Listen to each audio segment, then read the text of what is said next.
Yeah, Bang Bang Rail.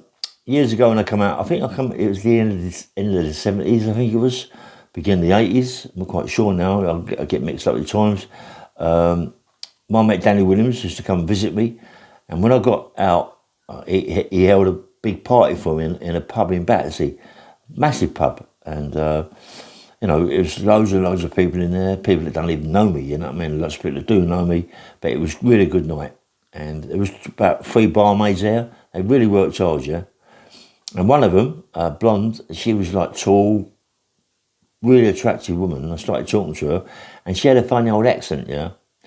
And I said, whereabouts you come from? She said, Stockton-on-tees. Stockton-on-tees. I went, whereabouts is that? So she said, I went, oh my, I said, that's miles away. I said, what did you come up here for? She said, well, there's no shops down there, really good shops. It's really old fashioned. So I thought I'd come down there to my mate's pub and go shopping down Knightsbridge, through Harrods, Selfridges, and all around there. So I said, look, when are you going to go? She said, tomorrow. I said, can I come? She said, yeah, by all means. And had a late night there, and me and her had a good talk, just sitting down, nothing in it, I just come out of prison, so, you know what I mean? Obviously I went my leg over a bit, but she was so nice, I didn't want to push my luck. Anyway, so I went home. The next day, I come down, picked her up by cab, went down to Knightsbridge. I had a few bob in my pocket, as happens. Went down to Knightsbridge, done a bit of shopping, bought a few bits and pieces. I bought some bits and pieces. And anyway, come back to the pub, and I said, look, any chance in me, maybe one Saturday, coming down to Stockton-on-tees, and seeing your pub, and, like, come stay with me a couple of nights. She said, I'd love that, yeah. So I said, okay. Anyway, she gave me a phone number, we arranged it. I got a mate of mine. We went down to Stockton-on-tees, drove all the way there. It was a long way away, mate. But I can remember there was big hills. Whereabouts it was there was hills. We not in Stockton, but going to Stockton, massive great big hills, yeah. And the car we had wasn't all that, mate, Anyway, we eventually got there, and she really welcomed us, you know what I mean? It was nice, and she got me dinner, gave me drinks, and it's just good night, yeah. And I think we got down there on a Thursday or Friday, and the next day there was some sort of it was a bit rowdy and a bit heavy, and there were guys from around the area, yeah. So I'm there with this young kid, and this young kid's a really good looking boy, yeah. And he starts talking to a couple of girls, and they're like all over him. Well, these guys don't like it, so they started on my mate. So his name's Jack. So they started on my mate Jack. So I've gone into one. I went, leave off, you know what I mean? I said, we just come down from London. I said, don't want no problems, you know what I mean? So they started all this way they talk and shout and scream. And I thought to myself, well out of number there, mate. There's got to be 12 guys here, you know what I mean, with their girlfriends and bits and pieces, but Jack's got a couple of girls right round him, so they've got the hump about it. So I'm saying to the girl behind the bar, her name is Linda, as it happens. I'm saying to her behind the bar, I said, look, is this normal? She said, no, it's not normal, but it's because of your mate Jack. The girls are wrapped around, and the guys in there, they're the girls. I said, Jack, come here, leave him out, mate. And so he came over to me, and the guy started come over to Jack. He started pointing his finger at him. I said, leave off, mate. I said, no, leave it. I said, leave off. So he started on me talking that silly language, and I said, look, we've just come in down in a couple of days. I said, it's Linda's pub. I said, stop it, mate. Linda's going to them, listen, you're going to get barred. So the kids started getting rowdy. And he's told me, he said, get outside, I want to talk to you.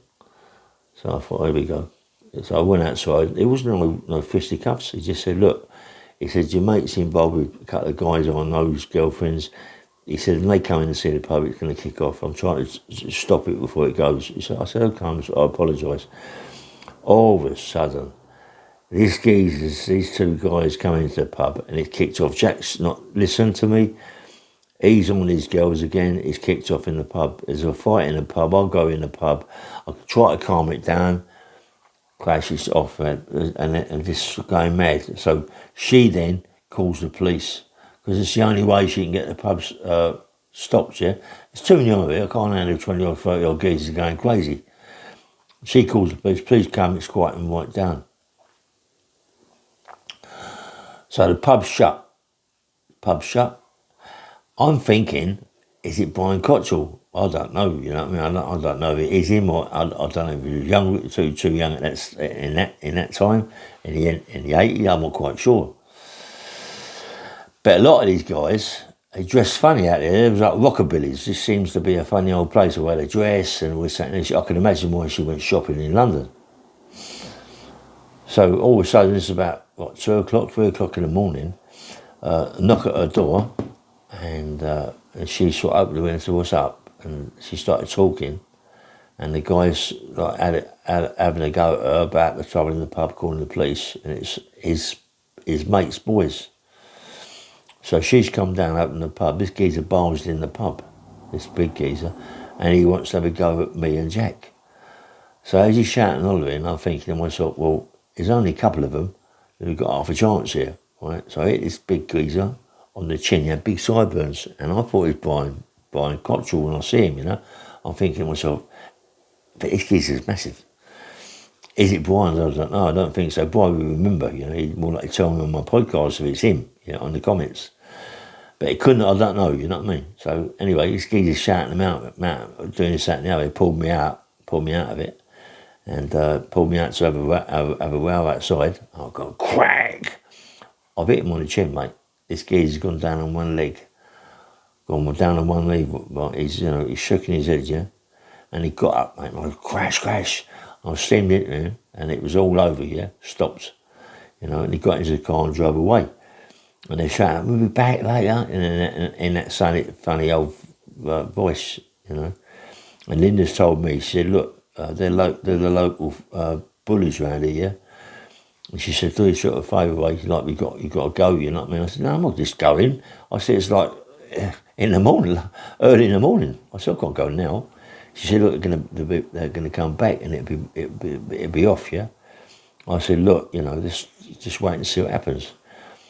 So 4 o'clock in the morning, 4 in the morning, they're crashing, bibbing outside, crashing, shouting out this, that, and the other. And it's a big pub, and there's a shopping, there's a little housing thing there, and there's a bit of lake, there's a lake there. Anyway, so these guys are shouting on, and I sort of opened the window. I said, you know, with Linda's talking to them because I can't understand them, and they more likely can't understand me. So she's shouting at these people, and they're saying, "Come down." But I can't really notice it at that time. But I go down to the door, and she's down to the door with her shouting on. There's a big light-skinned guy. He's supposed to be the governor of this area. He's a bit of a bully. He's the bad boy. And he's shouting out, who's this guy, that guy. It's only me there, the big guy. My mate Jack is only tiny. It definitely weren't him, so it had to be me. So he's shouting and screaming at me, mate. And I just went over and went, crack. I hit him so hard, mate. This geezer just stood up. He just stood there, you know, but I don't know. Oh, crap, I must have caught you wrong. He just stood there, so I pulled myself back. As he come forward, crack with the left hook. Hit him with the left hook. He hit the floor, right? And these two guys, they're going, yeah, you'll be dead now, man. You're dead. You're going to die. You know, you're in trouble. You don't know who this guy is. And she said to me, Linda, she said, this guy is supposed to be the top man of Stockton-on-tees. He's the biggest bully around here. I just done one bully before, a big guy. Now this guy's supposed to be the bully. I said, I don't reckon this Stockton-on-tees, I don't reckon these guys can fight down here, you know what I mean? I don't know if Brian Cockerell was around that time. It was the 80s, it was the end of the 70s, beginning of the 80s. It might have been, I don't know. I mean, I'm, 20 odd years older than Brian. So 80s, what would it be? I don't know. If Brian would be, it would be 10, 15, 16, I don't know. Or maybe 20, I don't know. But was it Brian? I don't think it was, I don't know, you know.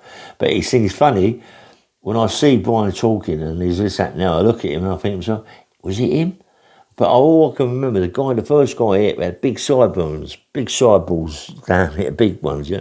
And he was a big guy and I whacked and knocked his spark out. The light-skinned guy, when I hit with the left right hand left hook, he went over and they said he'd be back and he'd be in trouble, yeah. But no one come back, no one come back. But in the morning, early in the morning, I said, look, Lila, I better go. I don't want to cause no problems for your pub, you know what I mean? She said, yeah, I think you better go, So she drove us to the station rather than the car that we went in. I don't think the car we went in would have got back. So we left the car on the car park. Yeah, listen, we knew they was going to smash it up anyway. You know what I mean? We knew they were going to smash it. The car wasn't worth nothing. Was it worth £600-700? It wasn't worth the aggravation of taking it back. The drive was terrible. It wasn't that good. So she drove us to the station and got a train home. And when I got home, I phoned her, and and she said to me they'd come back. A little firm of them come back looking for me, and wanted to know where I come from. And I said, "You come from London," and they left it, mate. They just left it. Well, she should have said, "Well, come down to London." And then they come down to London, and they'd gone back with the Talbot in their legs, believe it or not. You know what I mean? They wouldn't have lasted 2 seconds if they come down to there. But seeing Brian on the podcast, on his podcast sort of thing, and seeing Norman Butler and Nessie talking about Brian Cockerell, I thought, what if it's him? But anyway, I don't know. It'd be funny, wouldn't it? It'd be funny if he says, yeah, you're the guy who knocked me spark out. I can't see Brian saying that. But anyway, bang bang rail, and nice one. Good morning, yeah, bye bye.